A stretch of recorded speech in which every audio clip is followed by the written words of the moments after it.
नमस्कार, मैं मनदीप कुमार आपका एसके बुक्स के यूट्यूब चैनल पर स्वागत करता हूं। आज हम बात करने वाले हैं मैकेनिक्स ऑफ लिक्विड की। स्टार्ट करने से पहले मैं आपको हमारी बुक्स के बारे में जानकारी देना चाहूँगा। यहाँ पे स्क्रीन पे हमने दो बुक्स दिखाई हुई है आपको, Agniveer Vayu Indian Air Force science subject recruitment test और physics Air Force X group recruitment exam with brief explanation of fundamental principles. इन दोनों बुक्स में आपको थ्योरी और जो न्यूमेरिकल्स हैं इन एग्जाम से रिलेटेड वो हमने डिज़ाइन किए हैं, वो मिल जाएंगे आपको, तो आप इन दोनों बुक्स को रेफर कर सकते हैं। मैकेनिक्स ऑफ लिक्विड में पार्ट 2 में हम जो पढ़ने वाले हैं वो काफ़ी चीज़ें हैं। तो सबसे पहले जो हम पढ़ेंगे वो है हाइड्रोलिक लिफ्ट किस तरीके से काम करती है। हाइड्रोलिक लिफ्ट का हम यहाँ पे देखते हैं।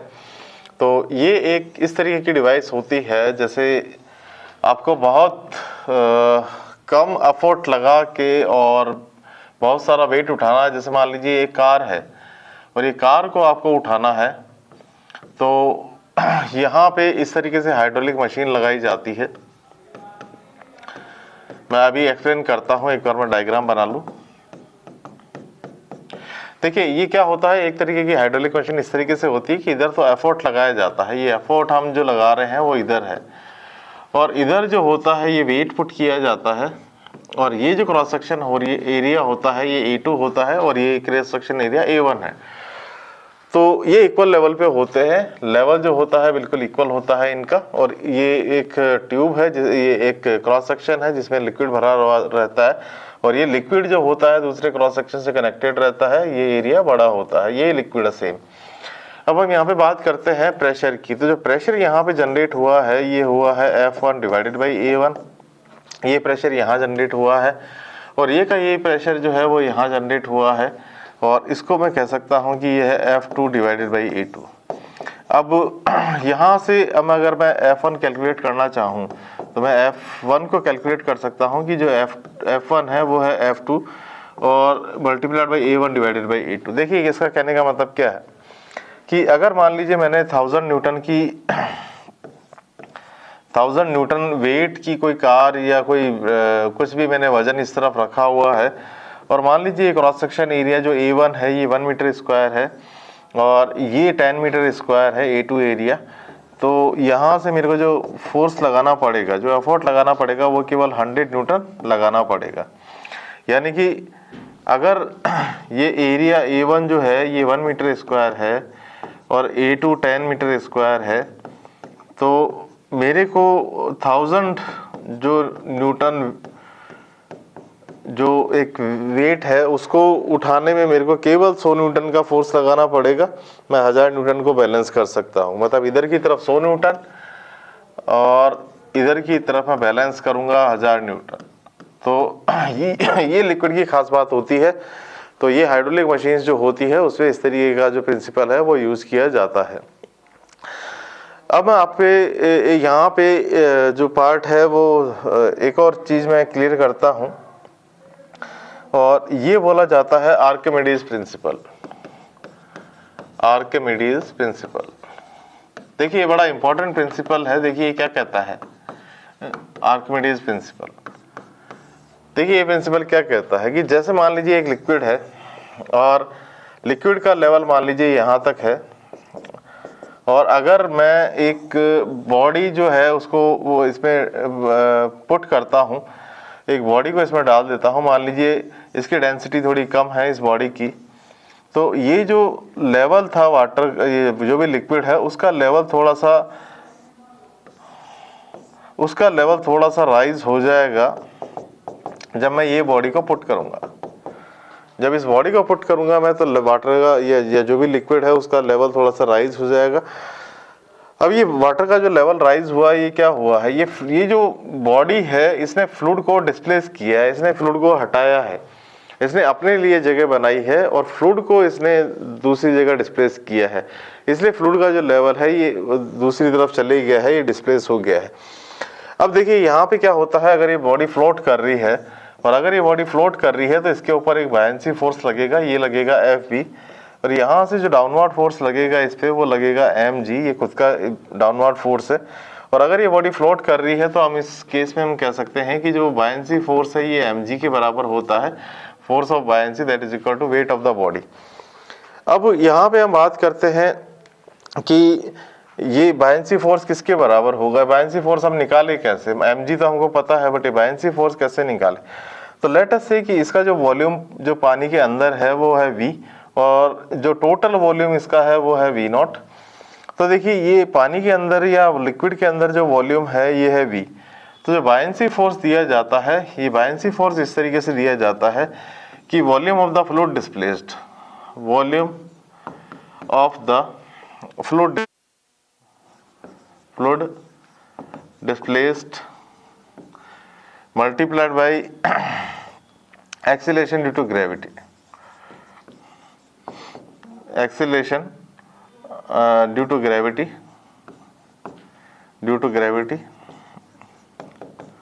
और multiplied by density of liquid, liquid की डेंसिटी लेनी है हमको।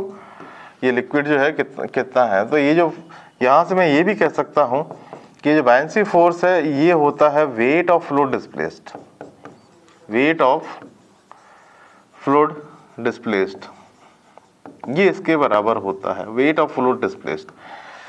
अगर मैं न्यूमेरिकल टर्म्स में लिखना चाहूँ तो मैं यहाँ पे क्या कहूँगा? मैं न्यूमेरिकल टर्म्स में कहूँगा कि बायंसी फोर्स जो है ये तो है वॉल्यूम, और मान लीजिए इस फ्लूइड की जो डेंसिटी है ये है रो, तो ये आ जाएगा v रो और multiplied by g, acceleration due to gravity. तो ये यहाँ से रिलेशन हमारे पास निकल के आता है कि v जो है that is the volume of fluid displaced, या इतना वॉल्यूम जो फ्लूइड का है ये डिस्प्लेस हुआ है, तो ये तो हो गया v, और density of the liquid multiplied by g, ये बायंसी फोर्स लगेगा जो ऊपर लगेगा। बायंसी फोर्स देखिए हमेशा ऊपर लगता है। और मैं एक एग्जांपल लेता हूं कि मान लीजिए बायंसी फोर्स अगर mg के इक्वल नहीं होगा तो क्या होगा? ये बॉडी जो है यहाँ पे नीचे चली जाएगी। अगर ये बायंसी फोर्स अगर बैलेंस नहीं कर पाया mg को तो ये बॉडी नीचे चली जाएगी। तो ये कुछ यहाँ पे हमने इंपॉर्टेंट इक्वेशंस से डील किया कि बायंसी फोर्स और ये किसके बराबर होता है। अब हम बड़ी इजीली कैलकुलेट कर सकते हैं कि यहाँ से जो पार्ट है वो किस तरीके से सॉल्व किया जाएगा। और जैसे ही मान लीजिए बायंसी फोर्स है, इसको मैं अगर इसके बराबर पुट कर देता हूँ तो ये आ जाता है v रो g, और यहाँ से आप वॉल्यूम कैलकुलेट कर सकते हैं। जैसे मास जो है बॉडी का, ये बॉडी का मास है, वॉल्यूम ऑफ द बॉडी, ये बॉडी का वॉल्यूम है, और ये डेंसिटी है बॉडी की, और यहाँ पे आ गया g। तो यहाँ से मैं कह सकता हूँ कि जो v रो है that is equal to v rho और मल्टीप्लाइड बाई सिग्मा। यहाँ से मैं इस तरीके से कह सकता हूँ sigma density of the body है, ये बॉडी की डेंसिटी है सिग्मा। तो इस तरीके से आप सॉल्व कर सकते हैं। जैसे मैं क्वेश्चन लेके बताता हूँ, तो ये क्वेश्चन क्या कहता है? फाइंड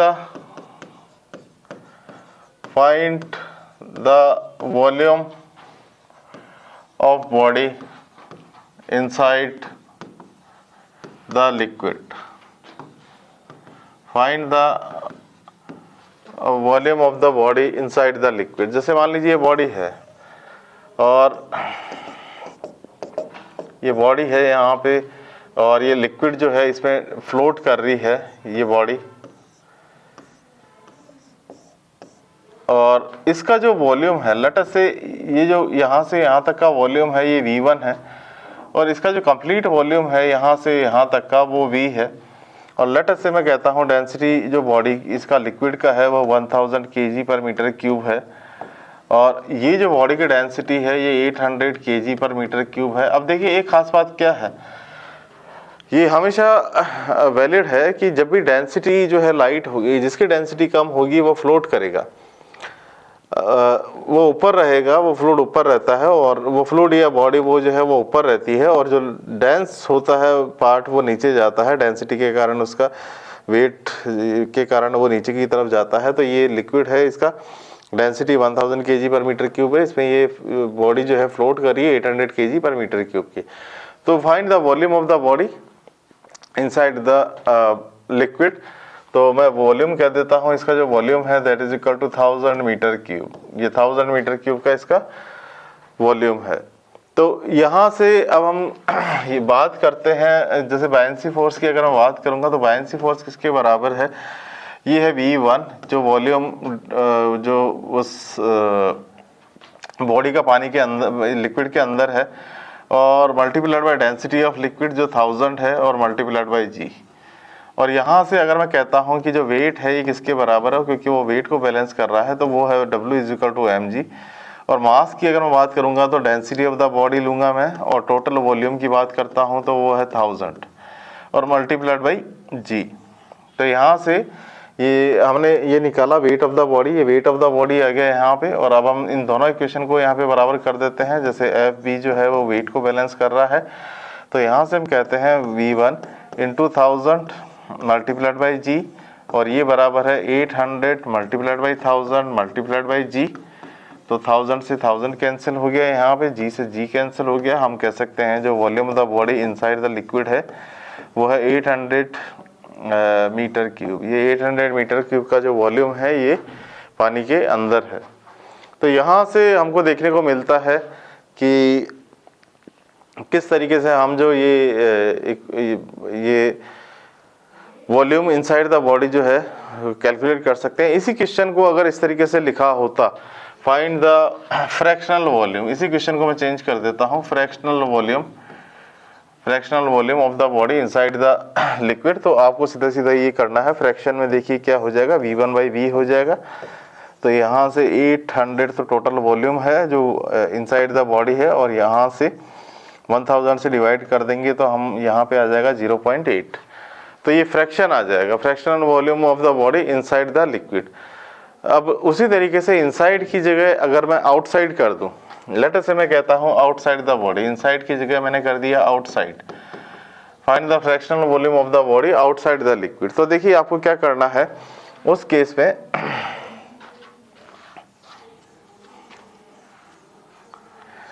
ये सीधा सीधा हो जाएगा। यहाँ पे फ्रैक्शनल वॉल्यूम जो आउटसाइड द बॉडी है ये total volume minus of V1, ये तो आउटसाइड वॉल्यूम है, और ये फ्रैक्शनल वॉल्यूम जो है ये इस तरीके से आ जाएगा। यहाँ पे है ये 1000, ये है 800 और ये डिवाइडेड बाई 1000। तो यहाँ से हम कह सकते हैं कि ये आ गया 200 डिवाइडेड बाई 1000, तो दैट इज इक्वल टू 0.2। तो इस तरीके से आप निकाल सकते हैं कि इस तरीके से ये क्वेश्चन आप कर सकते हैं। एक और क्वेश्चन मैं लेता हूँ, सिंपल सा ही क्वेश्चन है, ये सिंपल क्वेश्चन है, थोड़े से कॉन्सेप्चुअल है, बट कि question a body floats inside a liquid of density 1000 kg per meter cube with 0.8 fractional volume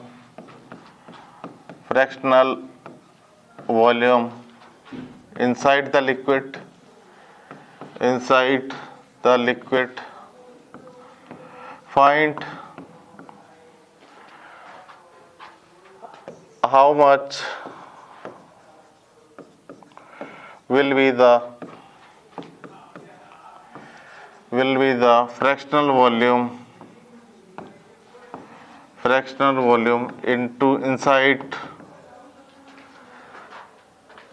other liquid of density 2000 kg per meter cube।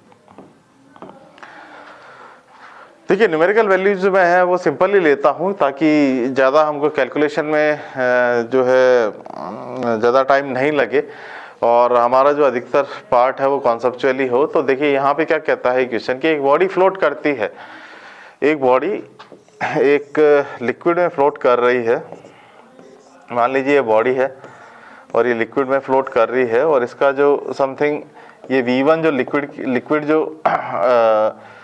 Liquid के अंदर जो पार्ट है वो 80% है, और जो इसका टोटल वॉल्यूम V है अगर तो V1 मतलब V1 को मैं कह सकता हूँ दैट इज इक्वल टू 0.8 और मल्टीप्लाइड बाई V जो लिक्विड के अंदर है।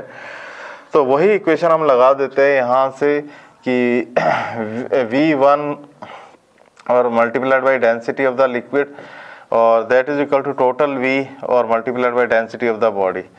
तो यहाँ से हम कहते हैं कि जो V1 है ये 0.8 है और डेंसिटी ऑफ द लिक्विड जो है वो 1000 है और ये 8V है, तो ये V इंटू सिग्मा है। तो यहाँ से सिग्मा डेंसिटी जो बॉडी की समझ में आती है वो निकल के आती है 800 kg पर मीटर क्यूब। अब इसे जो है एक दूसरे लिक्विड में प्लेस कर दिया और दूसरा लिक्विड जो है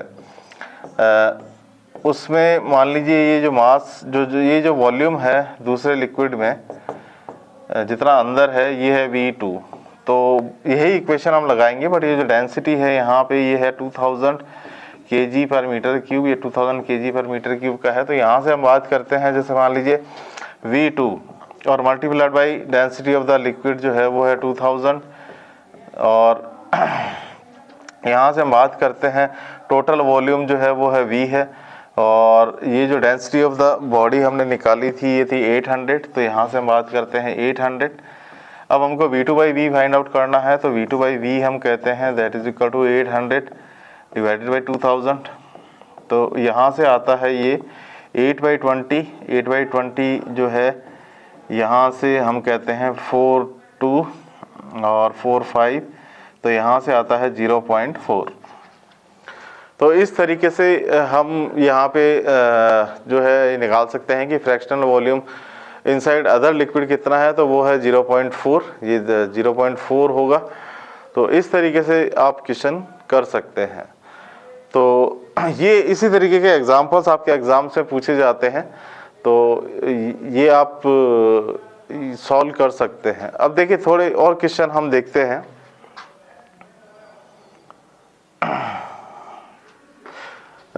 थोड़े और क्वेश्चन हम देखते हैं किस तरीके से इसमें पूछे जाते हैं।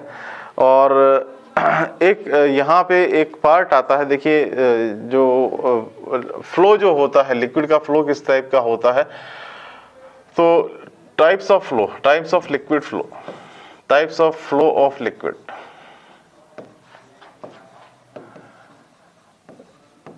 देखिए ये कितने टाइप के फ्लो होते हैं हम उनकी बात करते हैं। देखिए ये एक बहुत स्मूथली, मान लीजिए कोई नदी में पानी जा रहा है बहुत स्मूथली इस तरीके से, तो इसको हम कहते हैं, ये जो पार्ट है हम कहते हैं स्ट्रीमलाइन फ्लो है, ये स्ट्रीमलाइन फ्लो है।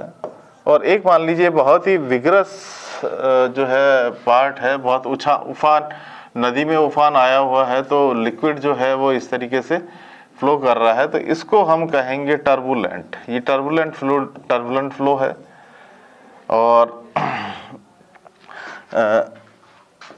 और अगर हम कहें कि नहीं, मतलब थोड़ा स्ट्रीमलाइन भी है थोड़ा टर्बुलेंट भी है, मान लीजिए इस तरीके का समथिंग पार्ट है, तो इसको हम कहेंगे मिक्स्ड फ्लो। ये मिक्स्ड फ्लो है। तो तीन तरीके के टाइप ऑफ फ्लो हमने बताए यहाँ पे, स्ट्रीमलाइन, टर्बुलेंट और मिक्स्ड फ्लो। अब देखिए इसको जो फाइंड आउट करने का पार्ट है वो क्यों जरूरी है। देखिए स्ट्रीमलाइन फ्लो जो होता है इसमें एनर्जी का लॉस जो होता है वो कम होता है, टर्बुलेंट फ्लो में बहुत ज़्यादा एनर्जी का लॉस होता है, और मिक्स फ्लो जो होता है इसमें थोड़ा सा मिक्स होता है, मतलब स्ट्रीमलाइन से थोड़ा सा ज़्यादा इसमें लॉस होता है, बट टर्बुलेंट से कम लॉस होता है एनर्जी का। तो यहाँ से अब हम बात करते हैं कि भाई ये जानना क्यों जरूरी है। तो देखिए जानना इसलिए ज़रूरी है कि अगर जैसे पाइपलाइन है, पाइपलाइन में से फ्लूइड जा रहा है, तो अगर कहीं विग्रस फ्लूइड हमने भेज दिया, मतलब मान लीजिए विग्रस ज़्यादा वेलोसिटी कर दिया, ज़्यादा उसको वो टर्बुलेंट हो गया, अगर वो तो टर्बुलेंट हो गया तो एनर्जी का लॉस जो है वो ज़्यादा होगा, हमको पंप करने के लिए ज़्यादा पावर की ज़रूरत पड़ेगी। तो जो पाइप में जो फ्लो हम मापा जाता है, मान लीजिए पाइपलाइन है उससे पानी फ्लो कर रहा है, तो हमको कितनी पावर की मोटर चाहिएगी ताकि हम उसको भेज सकें। तो इसके लिए ये पावर कैलकुलेशन के लिए ये बहुत ज़रूरी है कि स्ट्रीमलाइन फ्लो है कि टर्बुलेंट फ्लो है कि मिक्स फ्लो है, कितनी एनर्जी हमको देनी पड़ेगी। तो यहाँ से ये जानना इसलिए जरूरी है। अभी जाना किस तरीके से जाता है, तो देखिए इसका जानने का तरीका है, ये रेनॉल्ड्स नंबर, एक जो रेनॉल्ड्स नंबर, देखिए रेनॉल्ड्स नंबर क्या होता है। तो रेनॉल्ड्स नंबर को हम आरई से बताते हैं, और ये जो होता है, ये रेनॉल्ड्स नंबर होता है inertia force divided by viscous force.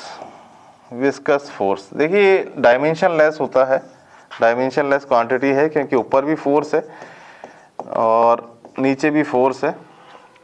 और ये एक हम क्वांटिटी निकालते हैं डायमेंशनल एनालिसिस से, V D rho divided by mu, ये इसके बराबर होता है। जैसे मान लीजिए एक पाइप है, मैं बता देता हूँ। यहाँ पे क्या है, एक पाइप है, इसका डायमीटर d है, इसमें से फ्लूइड जा रहा है, उसकी वेलोसिटी v है और इसकी जो डेंसिटी है वो रो है और इसका जो विस्कोसिटी है वो म्यू है। देखिए विस्कोसिटी पे मैं आया नहीं हूँ, बट विस्कोसिटी को आप इस तरीके से देख सकते हैं कि ये जैसे हमारा सरफेस पे फ्रिक्शन होता है उसी तरीके से लिक्विड की लेयर्स आपस में फ्रिक्शनल फोर्स लगाती है, उसको कोएफिशिएंट ऑफ विस्कोसिटी कहते हैं, तो वो म्यू है। तो इससे इसको कैलकुलेट किया जाता है। अब देखिए स्ट्रीमलाइन फ्लो कब होता है, जबकि रेनॉल्ड्स नंबर को जब हम कैलकुलेट करते हैं ये लेस देन 1000 होता है, तो हम कहते हैं कि ये जो फ्लो है ये स्ट्रीमलाइन है। उसी तरीके से ये रेनॉल्ड्स नंबर जब 2000 से ज़्यादा होता है तो हम कहते हैं कि ये टर्बुलेंट फ्लो है। और ये जो मिक्स फ्लो है इसमें रेनॉल्ड्स नंबर जो होता है ये ग्रेटर देन 1000 होता है, बट लेस देन 2000 होता है, तो हम कहते हैं कि मिक्स टाइप का फ्लो है। तो ये कुछ चीज़ें हैं जो हम जानना चाहते हैं कि किस तरीके का टाइप ऑफ लिक्विड का फ्लो है, ताकि हम आसानी से कैलकुलेट कर सकें कि हमारा जो फ्लो है स्मूथ है कि ट्रांजिएंट है। और इनर्शिया फोर्स, देखिए इनर्शिया रेनॉल्ड्स नंबर में आता है इनर्शिया फोर्स और divided by viscous force. Inertia force वो होता है कि अगर किसी बॉडी का इनर्शिया ज़्यादा है तो वो विग्रस ज़्यादा होगी, वो ज़्यादा एनर्जी का लॉस करेगी। और अगर उसका विस्कस फोर्स जो है, विस्कस फोर्स उसको रोकने की, अब दिखने में तो विस्कस फोर्स हमको लगता है फ्रिक्शन फोर्स से ये होना चाहिए, बट विस्कस फोर्स क्या है कि यहाँ से जो है वो टर्बुलेंसी को कम करता है, तो इसलिए हमारे लिए हेल्पफुल है। टर्बुलेंसी को वो कम करता है, तो टर्बुलेंसी के कारण जो एनर्जी लॉस है उसको वो कम हो जाता है। तो यहाँ पे जो टाइप ऑफ फ्लो है वो रेनॉल्ड्स नंबर से हमको देखने को मिलता है कि रेनॉल्ड्स नंबर के कारण क्या होता है।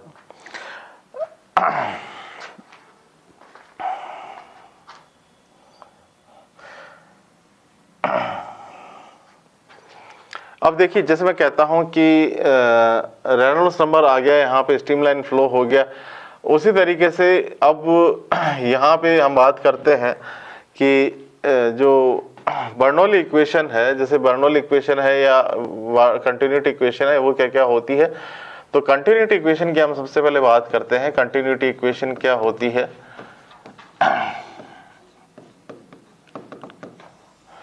कंटिन्यूटी इक्वेशन देखिए क्या होती है कि मान लीजिए इस तरीके का एक पार्ट है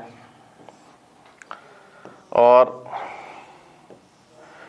ये क्रॉस सेक्शन है एक यहाँ पे एरिया A1 का, और ये एक क्रॉस सेक्शन है यहाँ पे एरिया A2 का, और लेट अस से इसमें जो है फ्लूइड भरा हुआ है, ये फ्लूइड है यहाँ पे,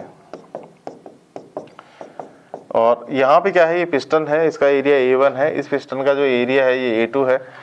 और यहाँ से मैं कहता हूँ कि ये लिक्विड यहाँ पे भरा हुआ है और ये यहाँ से लेट अस से कि ये V1 वेलोसिटी हम इसको देते हैं इस पिस्टन को, तो इस पिस्टन की जो वेलोसिटी है ये V2 हो जाती है। तो इनमें क्या रिलेशन है, मतलब क्रॉस सेक्शन एरिया अगर चेंज हो जाता है तो वेलोसिटी एरिया में क्या रिलेशन होता है। तो देखिए इसी चीज़ को मैं दोबारा यहाँ पे ड्रॉ कर रहा हूँ, ये रिलेशन किस तरीके से होगा। जैसे मान लीजिए इनिशियल पोजीशन इस पिस्टन की यहाँ थी और ये उठ के यहाँ पे आ जाता है, तो ये जो पिस्टन है यहाँ से निकल के और यहाँ तक पहुँच जाता है। तो देखिए क्या हुआ कि यहाँ का वॉल्यूम एक तरीके से हम कह सकते हैं कि जो यहाँ का वॉल्यूम है ये उठ के यहाँ आ गया। वैसे तो ये वाला फ्लूइड गया है आगे, बट हम कह सकते हैं कि ये दोनों वॉल्यूम जो है बराबर है। अब लेट अस से ये जो डिस्टेंस है यहाँ से यहाँ तक की x2 है और यहाँ से यहाँ तक की जो डिस्टेंस है ये x1 है। तो देखिए हम क्या कहेंगे, पहले हम वॉल्यूम निकालते हैं। वॉल्यूम जो फर्स्ट पे होता है वही वॉल्यूम होता है 2 पे, जो वॉल्यूम फर्स्ट पे है वही वॉल्यूम सेकंड पे है। अब वॉल्यूम की जब हम बात करेंगे तो किसके बराबर है, ये है A1 और यहाँ पे जो डिस्टेंस है वो है x1, तो ये तो इसका वॉल्यूम आ गया। और उसी तरीके से ये है A2 और यहाँ पे आ गया x2, तो ये सेकंड पार्ट का वॉल्यूम आ गया। ये दोनों बराबर है। अगर हम टाइम से डिवाइड कर देते हैं, मान लीजिए t टाइम लगा, जब तक ये यहाँ से यहाँ पहुँचता है तब तक ये यहाँ से यहाँ पहुँचता है सेम t टाइम में, तो ये A1 x1 divided by t that is equal to A2 x2 divided by t। तो जब हम इन दोनों को सॉल्व करेंगे तो ये आएगा a1 v1 और that is equal to a2 v2। तो क्योंकि x1 बाई टी क्या है, x1 बाई टी जो है इसकी वेलोसिटी है डिस्टेंस बाई टाइम। उसी तरीके से ये x2 जो है यहाँ तक की जो डिस्टेंस है डिवाइडेड बाई टाइम, तो ये यहाँ की स्पीड या वेलोसिटी हम कह सकते हैं। तो ये जो है इस तरीके से इक्वेशन आ जाती है a1 v1 that is equal to a2 v2। तो देखिए कंटिन्यूटी इक्वेशन जो है ये हमारे बड़े काम की है, ये हमको फाइंड आउट करके बता देती है कि जो फ्लो है वो किस टाइप का हुआ है, फ्लो जो है उसमें रिलेशन क्या है। मान लीजिए यहाँ क्रॉस सेक्शन कुछ है, यहाँ क्रॉस सेक्शन कुछ है, तो हम वेलोसिटी कैसे निकाल सकते हैं। तो आज का पार्ट 2 जो है वो हम यहीं पे ख़त्म करते हैं। आगे पार्ट 3 में हम आगे कुछ और इक्वेशंस देखेंगे, जैसे बर्नौली इक्वेशन, टॉरिस-लीज इक्वेशन, ये सब हम आगे डिस्कस करेंगे। तो ये हमारा वीडियो आपको कैसा लगा ये कमेंट बॉक्स में लिखिए। हमारी वीडियो को लाइक कीजिए, दोस्तों के साथ शेयर कीजिए, हमारे चैनल को सब्सक्राइब कीजिए। आज का पार्ट 2 हम यहीं पे ख़त्म करते हैं। धन्यवाद।